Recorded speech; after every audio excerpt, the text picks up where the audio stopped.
May I thank Professor Paul Bartholomew, Vice-Chancellor and President of Ulster University, Dr. Sean Farren, Chair of the John and Pat Hume Foundation, and Dr. Thomas P. O'Neill III, Lieutenant Governor of Massachusetts, for the invitation to be with you today to address the American Conference of Irish Studies, hosted this year by Ulster University at their Magee campus in Derry. As we know since its foundation, Magee College continues to play a distinguished role in the Northern Ireland peace process and in conflict transformation in general. It is very fitting, therefore, that the Chair in Peace, inaugurated by President Clinton in 1995, recognises not only the remarkable leadership of John Hume over many decades, but also his substantive contribution as a university professor, one who brought his unique perspective to shaping this work for peace for the future. A very significant legacy that will surely inspire current and future students and academics. This chair celebrates also the life and work of a great Irish-American and proud Bostonian, Speaker Tip O'Neill. The former speaker paid memorable visits to Ireland in recent years, including Buncrana, County Donegal, and made such an historic contribution to the Irish-American relationship in so many ways. I am very glad, therefore, that his son, Lieutenant Governor Tom O'Neill, has joined us today. The lives and works of these leaders serve as a constant reminder of the special ties that exist between Derry and Boston, and of the need for constant vigilance in the preservation of the peace and for all the values for which they strive together, and of course the independent scholarship and true dedication of the American Conference of Irish Studies for over 60 years forms a critical part of that story, and it is a real pleasure to pay the warmest tribute to all involved.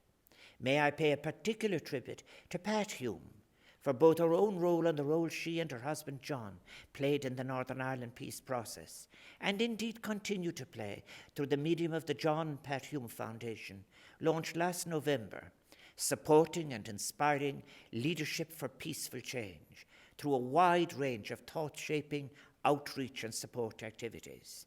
Your conference is, of course, coinciding with the anniversary of the birth of the region's patron saint, Colmcille, some 1,500 years ago. What a powerful echo it makes, his legacy of spirituality and devotion, as well as his contribution to education and cultural heritage.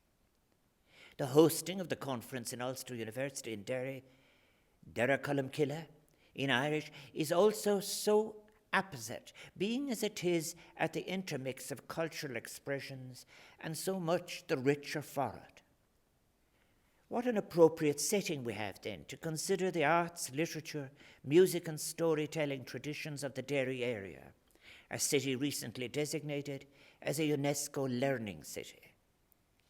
The conference offers an opportunity to examine in some depth the evolution of this Northwest City region from earliest Columban times, whilst also celebrating and drawing inspiration from the rich work of local renowned contemporary, artistic, literary and political figures that include such internationally recognized and honoured heroes of Ulster, such as Seamus Heaney, John Hume, Brian Friel, Seamus Dean, Willie Doherty, Eilish O'Connell and William C. Campbell, all of whom have made an indelible mark in their respective fields. The recent death of Seamus Dean is an incalculable loss to Irish writing, as his passing represents not only the loss of a foremost critic, but of a distinguished poet, novelist, and internationally acclaimed university teacher. To Derry, he leaves the incomparable legacy of the life, the writing, the concerns, yes, the despair, but the hope and humour too, that he shared with its people, and to which so much of the work would respond. Few cities have a writer more embedded in its people, its history, its challenges, its hopes, and its unique humour. The conference theme, focused as it is on that of heritage, home, and healing, invites me to reflect on some of my own experience in this area. It was one of my privileges as the founding Arab on Ryan Allen Cultural Skeltachta Minister for Arts, Culture and the Gaeltacht, to introduce the bill that became the Heritage Act in 1995, which, amongst other things, established the Irish Heritage Council on a statutory footing. It was a matter of principle for me when I took office as Ireland's first Minister for Culture and the Gaeltacht in 1993, that heritage and culture would be elevated as a portfolio, given parity of esteem, as it were, within government, strengthened too in terms of its resourcing, so that we could identify, preserve, promote, and enhance Ireland's heritage in its widest sense. All of this considerably assisted by structural funding from the European Union. I do recall that I felt it necessary at the time to suggest that the word heritage had become somewhat narrowed in usage, to a dangerous point of being used as a background invoked for all too short tourist consumption, rather than an invitation to the slow, thoughtful visit to which such a people's resource of generations deserved to receive. This created the danger of basing policy on a cliched image of what was assumed visitors to Ireland wanted to see. Such a utilitarian reductionism, I believed, and I remain convinced of that belief, was both blinkered and myopic, in that it did not ascribe sufficient recognition or importance to much of the natural, built and cultural resource that constitutes the fullness of our heritage. I have always preferred the Irish term Aireacht, which I suggest more accurately captures the totality of our heritage, built and natural, invoking too, as it does, the context of legacy, of transmitted knowledge, respect for nature, wisdom of previous generations, and a duty of care. In introducing the Heritage Act, it was my hope that we as a nation would re-engage with and rethink what heritage means as forms of identity inherited, but also achieving this in a dynamic process of continuous reimagining as a component of identity. Taking the word in its widest sense, heritage or Aireacht, can be said to embrace all those elements of Irish life, north and south, which we have inherited from the generations gone before us, and whose continuing survival into the future depends on the attitudes and actions of the present, the Sauliacht, imagination, which we can share in such a task. I am saddened, I must say, as I speak, to know that such terrible damage to our shared heritage, north and south, has been experienced in the Mourne Mountains and in Killarney National Park. I am filled with disgust that it is the likely case that we cannot discount deliberate action as a source. Such a loss. In recent usage, our concept of the word heritage has evolved, and now the concept includes not only tangible heritage, but also elements of our intangible living heritage, including that from the artistic and cultural spheres that include songs, poems, books, and language. To that point that when we speak of heritage today, we're talking about our interaction with all of the world around us, both real and abstract, our multiple identities, and our need to tell our stories in our diverse ways. In relation to all these aspects of heritage components, the parts of the process and experiences of lived culture, I do agree with Mark Patrick Edelman that Ireland, in one important respect, has the experiences and the qualification to position itself as a conservatory of mythology, in using our vast mythological archives to provide a haven for this part of ourselves. We are so much fitted to provide for Europe and for our particular region of the world an oasis in the desert of unilateral thinking, as Mark Edelman put it in his recent book, Living with Mystery. By mythology, Edelman is referring to a third way of truth between fiction and fact, such a mythopoetic language as has provided and can continue to provide a middle voice, a third language that bridges that gap between science and the spiritual in our society. In our increasingly fragmented, polarized world, myths have the potential to retain their power, not simply as stories, but as shaping agents in society with the potential for providing cohesion. Our Cartesian period in what we call the Western world may have left us in a limiting cold of reason, for which, may I suggest, we may need the warming of the heart. Heritage includes an understanding of the land itself, and it is the choices as to how it is used, respected, formed, occupied, owned, that have dominated so much of the thread and difficult stitches in the long sleeve of Irish history like no other. As Philip Bull, among others, has noted, the unsettled issue of access to land, tenant security, fairness of rent, created on this island a bond between the issues of land, survival, dispossession, agrarian agitation, and nationalism, so powerful and pervasive that each issue at times could become effectively a metaphor for the other in the Irish lexicon, creating, too, a circumstance when the issues could not be allowed a separate solution, too often at the cost of those at the lowest level. In such balances, however, George Birmingham was in no doubt which of the issues was at the forefront of thought, asking his newsagent in the late 19th century as to how the vote on Home Rule had gone in London. His Mayo shopkeeper would reply, "To hell with Home Rule, it's the land we're after." Indeed, it was to be so. Land is exhaustible, capable of being used up. Changes in usage, for example, from tillage for survival to tillage for export to grazing, had immense and, as history shows, tragic consequences. Changes were most frequently implemented through eviction, house demolition, expulsion, occupation, and defeat. Not voluntary. Being driven from the land, one's shelter torn down or burned, was a major source of dispossession, and forced in time those migratory flows which became key features of Irish history for many centuries.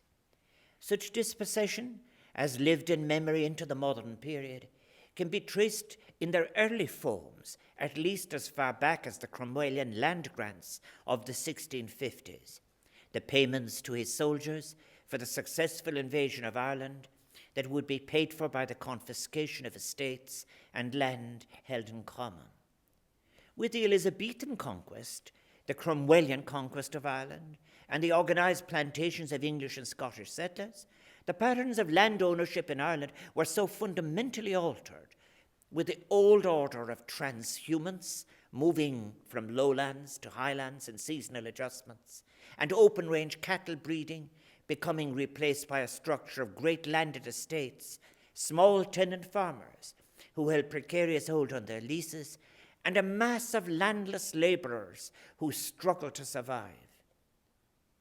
Even though feudalism was not part of the Irish experience, those at the bottom experienced what were conditions of serfdom, or worse than the protected vassal of the European experience.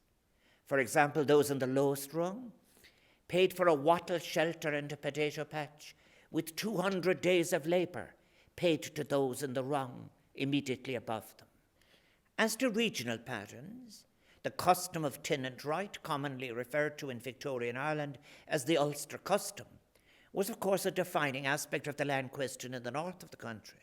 This practice by which rural tenants claimed property rights in excess of their contracts with landlords, allowing departing tenants to exact a payment, a goodwill as it were, above the yearly rent from those who wished to replace them in their farms, thus creating two sets of relationships between tenant and landlord. In Ulster, this was a fundamental characteristic of rural property relations in the 18th and 19th centuries.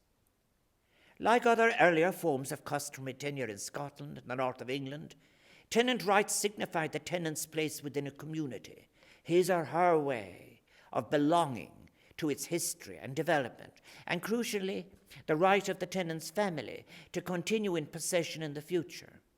In Ulster, the custom of tenant right came to signify the place of the tenant within a troublesome recall of colonial history. The new conditions involved the development of a commercial economy in what was a new property system, as well, of course, as the visual transformation of the landscape that is now very much a part of our natural heritage. An understanding of the history and course of the land question in this period of Irish history and its legacy can assist us with an understanding of the early material and human basis of conflict, violence, and division on the island of Ireland today. However, in relation to land and its insecurities, there were long periods of shared tenant struggle.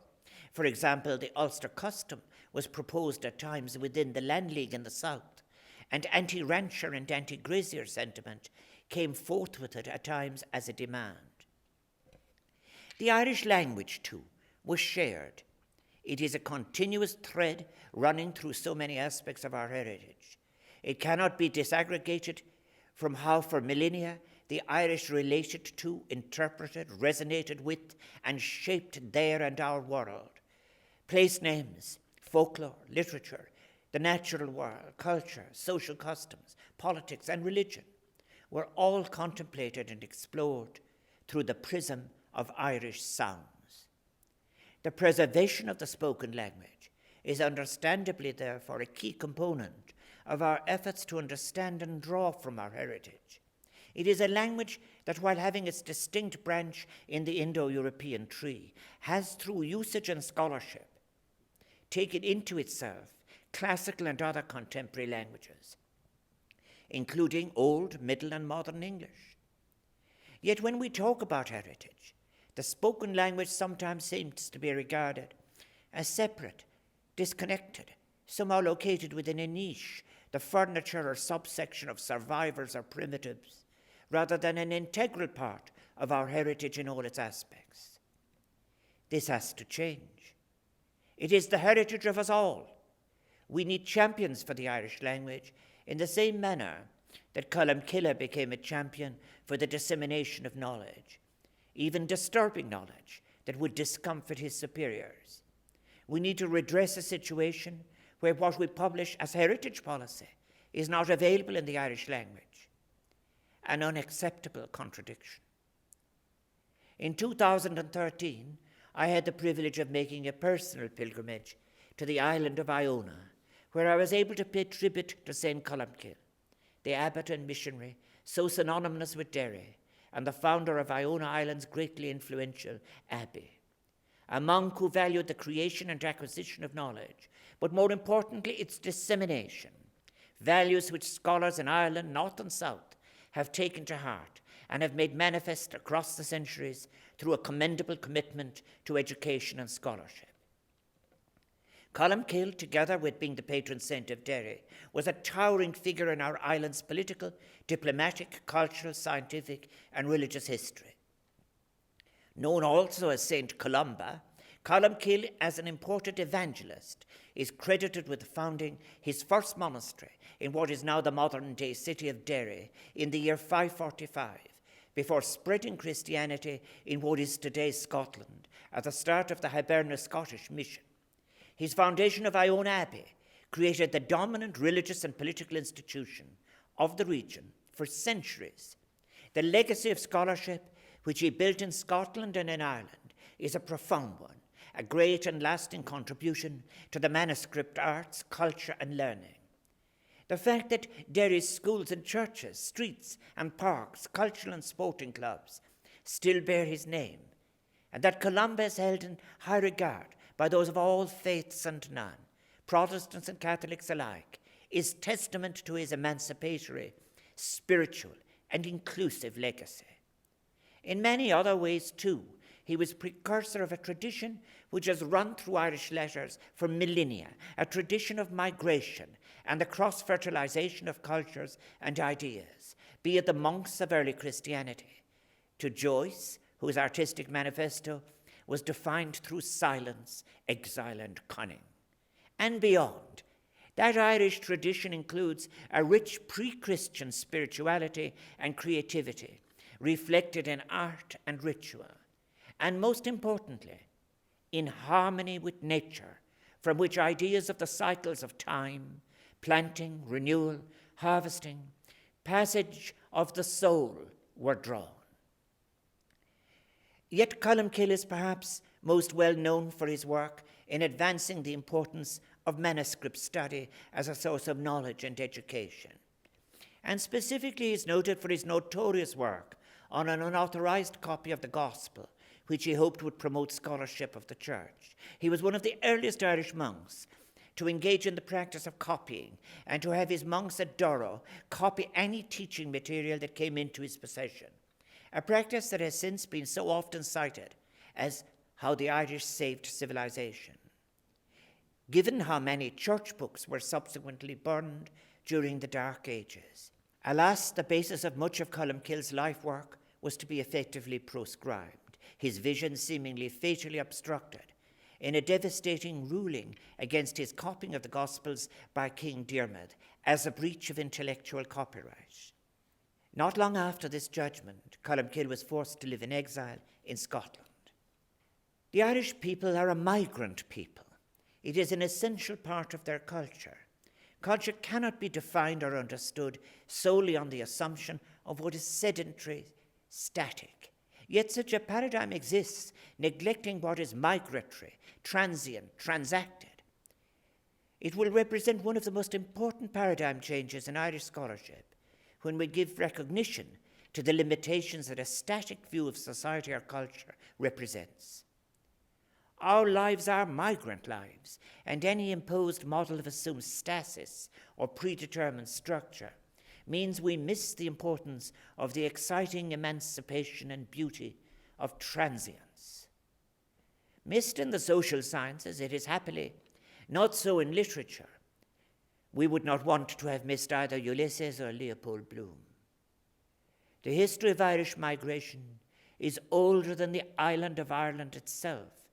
Colmcille forms an early example of the tradition of forced or involuntary migration of the Irish emigre living abroad to flee persecution, to pursue his good work, yet never turning his back on his home and heritage. Inspired by great manuscripts which travel from Iona to Ireland, Colmcille's work is also an expression of how we each reflect our own heritage and culture and launch our own message into the world, and may do so in a way that may promote healing and may even be emancipatory, as was the case with Columba. It informs what social philosopher Hartmut Rosa describes as resonance, the feelings we experience as we relate to the world, be it with either curiosity or fear. As migrant peoples, we reflect on these matters perhaps more than most. Reflecting on Colmcille and his journey, and the relationship between the peoples of Ireland and those points of destination for the emigre requires that we think about the broader social and historical context of the tasks, challenges, and prospects when we speak or organize events of commemoration. The motivation we bring to invocations of the past is inescapably moral. The past can be the source of many and different lessons, not just in relation to what is to be found and cherished as part of our heritage, but also as to the dangers, as to how it may be ransacked, used and abused to facilitate the developments of stereotypes which obstruct us, hurt us, deplete and detract, or even poison our future. The positioning or sourcing of that poison in competing religious interpretations is a grave abuse, a contradiction of what Colmcille and monasticism stands for.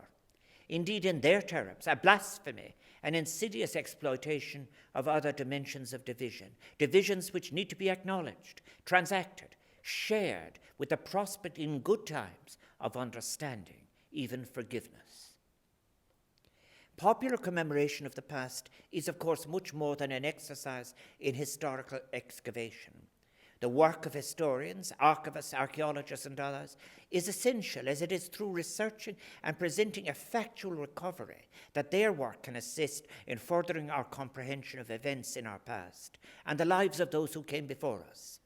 When we engage with commemoration, we are inescapably entering an area that requires ethical reflection and moral courage, as well as responsibility, and of course all of it achieved with the necessary courtesies of discourse, aimed at a parity of narrative respected. In the course of the present decade, the decade of centenaries, we are in the midst of a period of reflection in which we consider the series of transformative historical events that would affect the lives of every person on these islands and shape our relationships for much of the past century. In Ireland in particular, we have already seen the centenary in 2012 of the Ulster crisis and the signing of the Covenant, which is a foundational moment for the Unionist community. We have in recent years marked the centenary anniversary of the proclamation of the Irish Republic, and now we are challenged to mark subsequent events which led to independence and to partition. In this decade of significant centenaries, we are challenged to engage with our shared past in a manner that is honest as to fact, authentic in aspiration, and inclusive in method, such as might assist in addressing and leading to a healing of conflicts that cannot be forgotten, but must not be allowed, by their not being faced, to cripple our present or future possibilities. The purpose of forgiveness, after all, as Hannah Arendt put it, is to remove the capacity of a past event to make us lose the present. The complex events we recall during this decade are integral to the story that has shaped our nation in all its diversity. Issues of the fullness of context, in terms of what has been or is being taken into account or being excluded, cannot morally be avoided, I suggest. I have given the title Machnamh to a series of seminars I am organising in Áras an Uachtaráin with a range of scholars from different academic institutions. The term Machnamh is an ancient Irish one, encompassing reflection, contemplation, meditation, and thought. Over the coming year, I will continue to host this series of seminars, inviting reflections on the Civil War and partition, having recently held 3 seminars focusing on various aspects of the War of Independence. Leading scholars from different settings and with an array of perspectives will share their insights on the background and context to the events of that formative period of a century ago, and will also critique the nature of commemoration itself. Through Machnamh 100, my aim is to facilitate discussions on specific themes I have chosen, seeking to explore more fully the various aspects of that period in Ireland's journey, drawing in new scholarship, pushing in those omitted, reconsiderations on where we are today, consideration of the legacies that were left as opportunity or burden for the societies and jurisdictions that were to emerge subsequently. Machnamh is an exercise in ethical remembering, requiring us to shine a light on overlooked figures, neglected themes such as social class, comparative history, and events from below.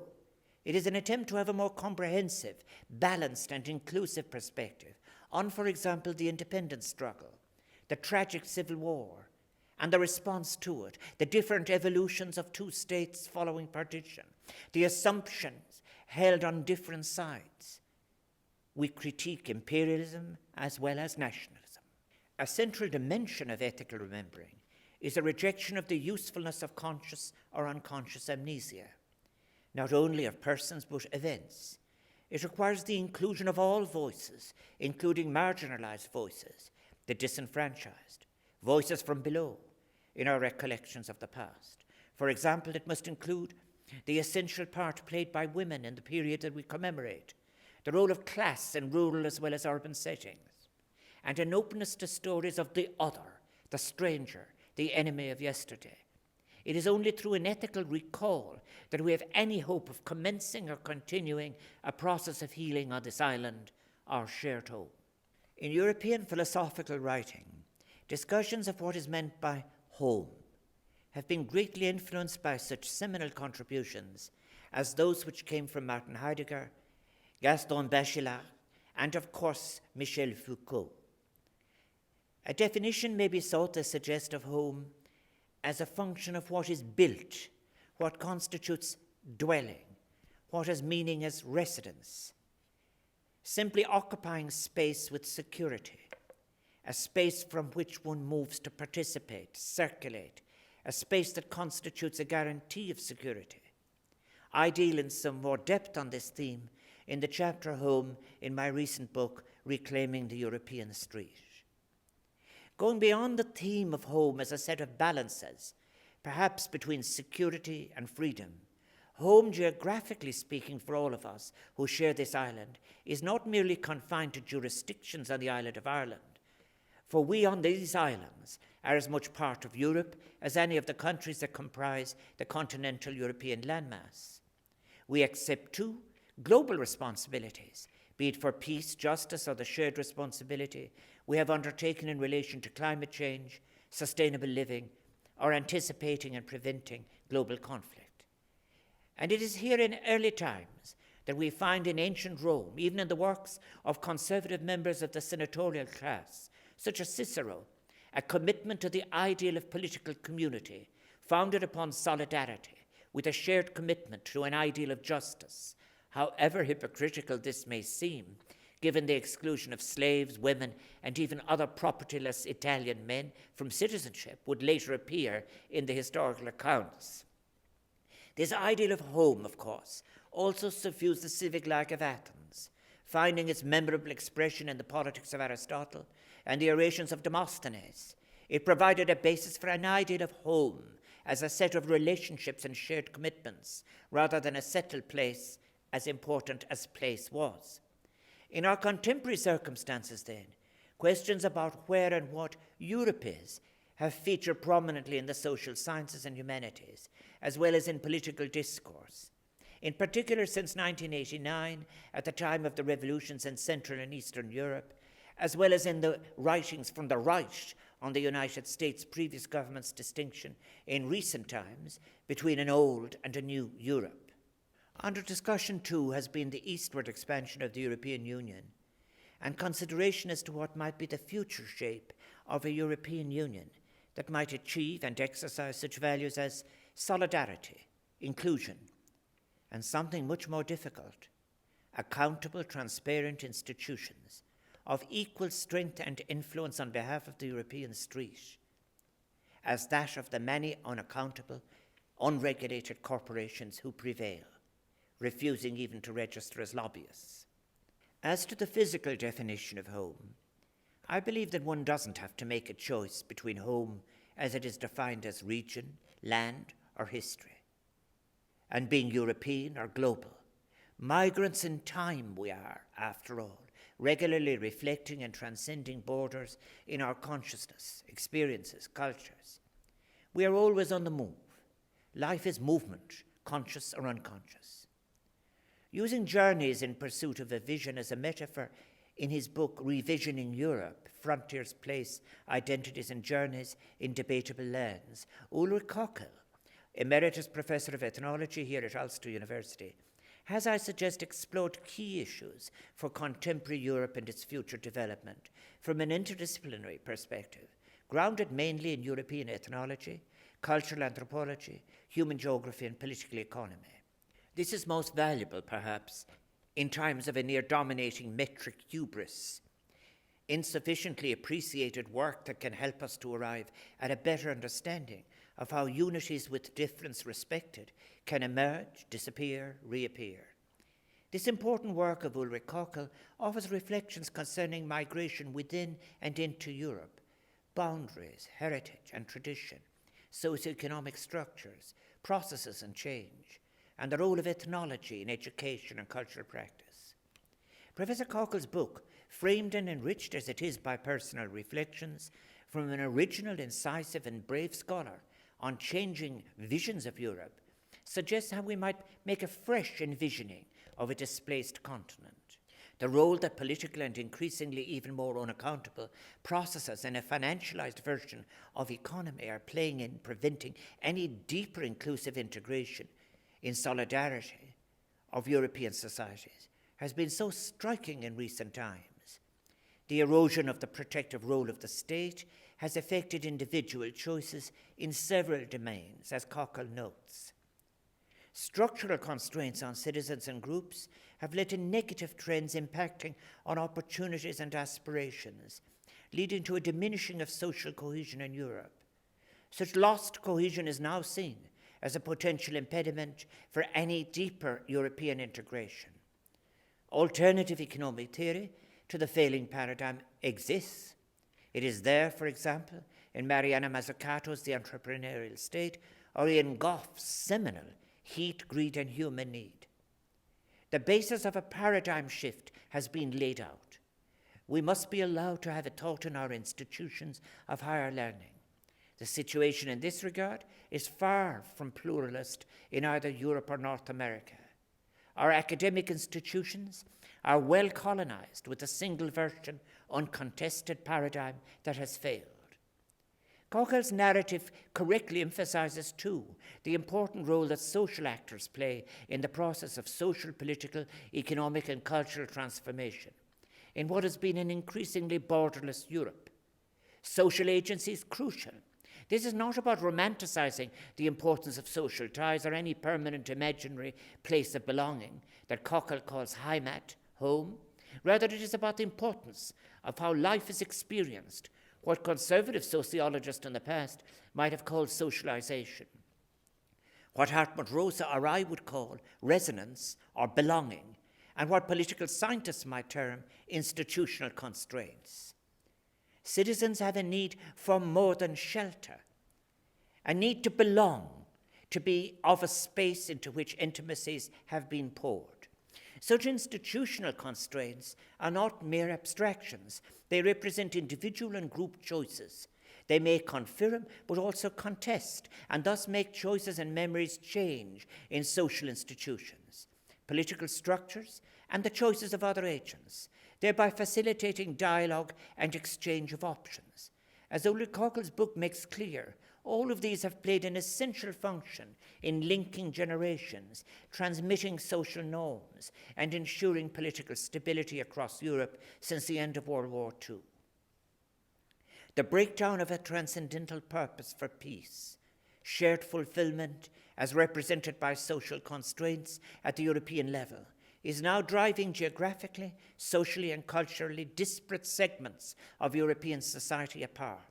The sustainability of any future socially inclusive European integration is now fragile, as the late Zygmunt Bauman noted, aided by the rise of a narrow version of consumption and of populist politics and exclusionary narratives of us and them, narratives that divide and reinforce notions of the other as a source of fear rather than as a source of curiosity, wisdom, experience as a fellow citizen. We have defenses available, ones that could bond or help cohesion. To these narratives, for example, we might oppose the achievement for all of the measures that are in the European Pillar of Social Rights. We tend to neglect our history, our origins, how infrequently we hear of how migration inwards and outwards has shaped who we are as Europeans, was the source, helped shape our influences, our values, our sensibilities. Why are we so anxious to forget how the Islamic world and Spain saved Greek philosophical thought for us, which would be translated in turn by Irish monks, and thus help save us from Europe's darkest period?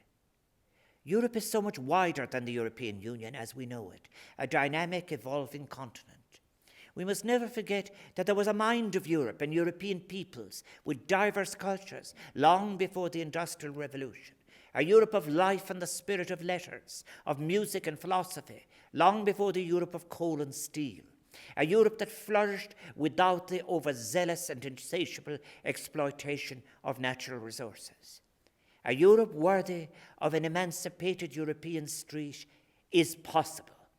A Europe that embraces a rebalancing of ecology, economics, and ethics, that champions and engenders human rights and universal access to services, that is open, inclusive, cohesive, and stands in solidarity both with its citizens and those less fortunate, is a Europe worth fighting for.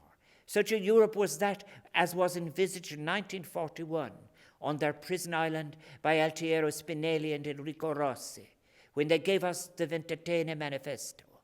It tells you so much of how the European Union is envisaged to simply contrast the frequency of reference to either the coal and steel community of Schuman with the Ventotene Manifesto. The Europe for which we must write, agitate, and work by hand and brain is one that is not just for our benefit in the European Union, but for those future generations whom we would wish had the opportunity to inhabit a peaceful, harmonious world, one supported by a sustainable vision of economy and society, one enriched by a diversity of cultures. All of the people of Europe have a part to play in reclaiming the European street. Too often discussions regarding closer links between members within the European Union often collapse into a narrow, purely utilitarian economic discourse, are now frequently an exchange of dubious, unchallenged market metrics. Sometimes such takes place safe from critique within a market-dependent academia. There is an urgent need to broaden the debate towards the cultural and social spheres. This includes highlighting the inherently European quality of Irish culture and society of the past as much as the present. As to hope and healing, then, we can only arrive at our destination when we have a deep understanding of that which has influenced us, reflected on that which have been our life assumptions as to where we are now and from where we have come. This involves such deep reflection on our past as may generate hope for the future and go on to engage in and with hope achieve a process of healing. Our individual memory, we must never forget, is entwined with the memories of so many others.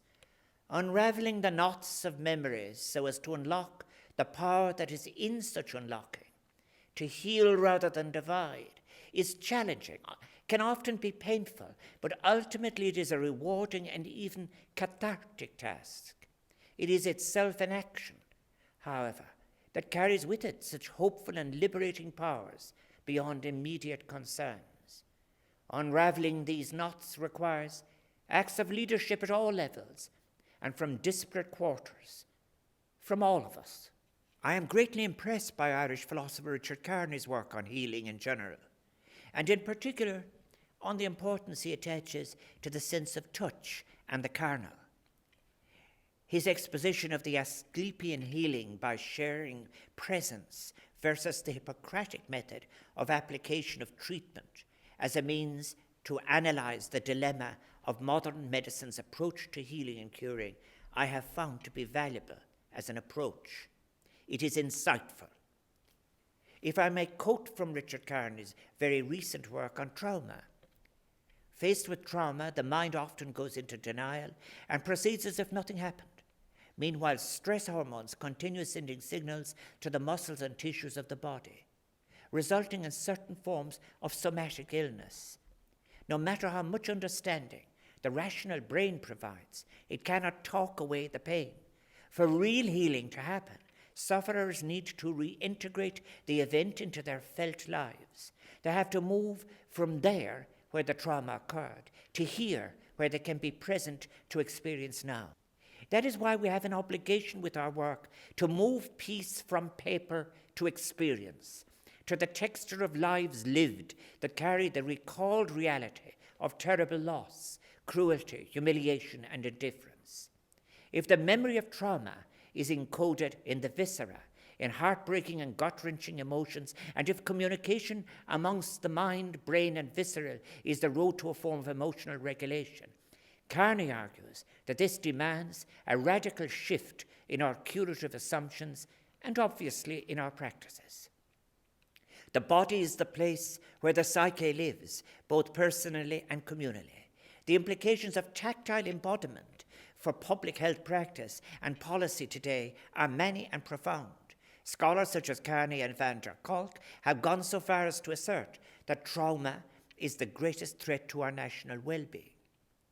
This is a startling claim, largely unreported in official trauma statistics, which tend to focus on victims of war, genocide, natural disasters, or terrorism, while neglecting more common casualties of physical and psychic wounding found in domestic abuse, car accidents, gang-related violence, or school bullying. Deep healing can best come, as Asclepius the wounded demigod knew, from awareness of the wound, such as is made possible when the wounded are given the opportunity to heal the wounded, when we acknowledge the primacy of deep embodied interactions, both personal and communal. We therefore need to attempt, even metaphorically, to relive the past tactfully in the here and now. Only then can injured history be transformed into healing present and a future of promise. Aristotle had privileged the sense of touch.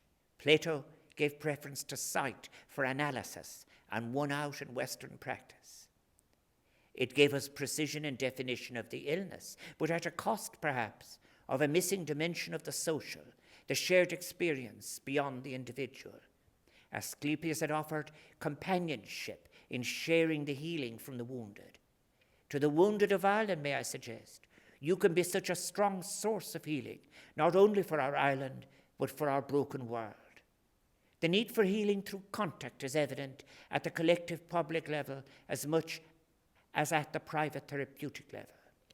Of particular relevance here is the development of what Carney calls a commons of the body, the work of communal memory, which I believe holds particular resonance in post-conflict societies like Northern Ireland, where enemies may come face to face and share physical space and gestures with each other, ones that can come to be a way of acknowledging and overcoming violence. This obviously requires a need to replace handguns with handshakes.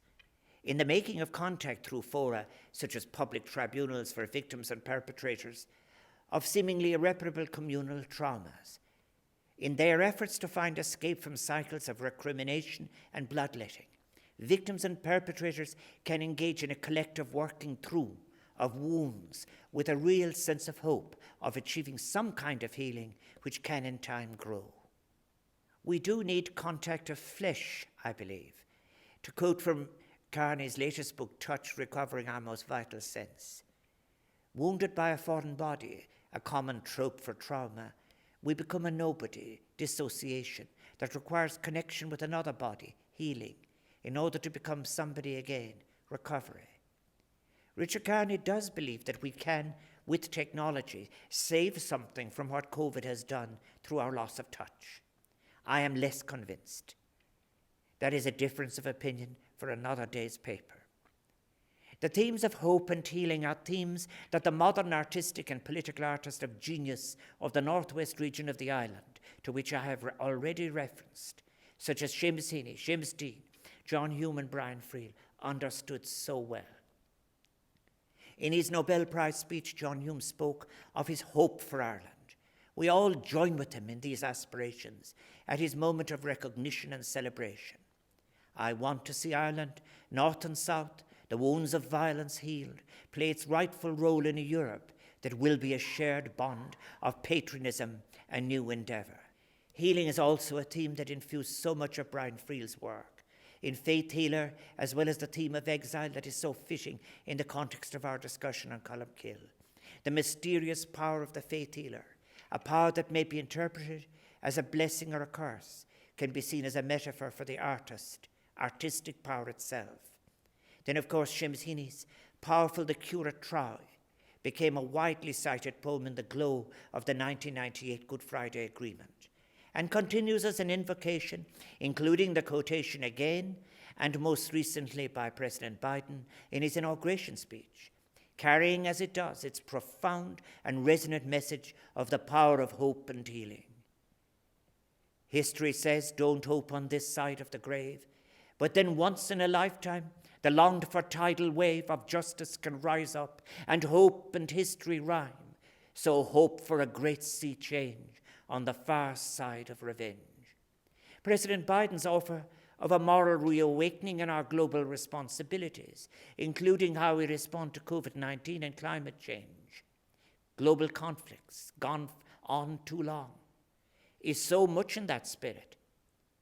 May the sea change gain strength and continue. I wish him the blessings of necessary courage.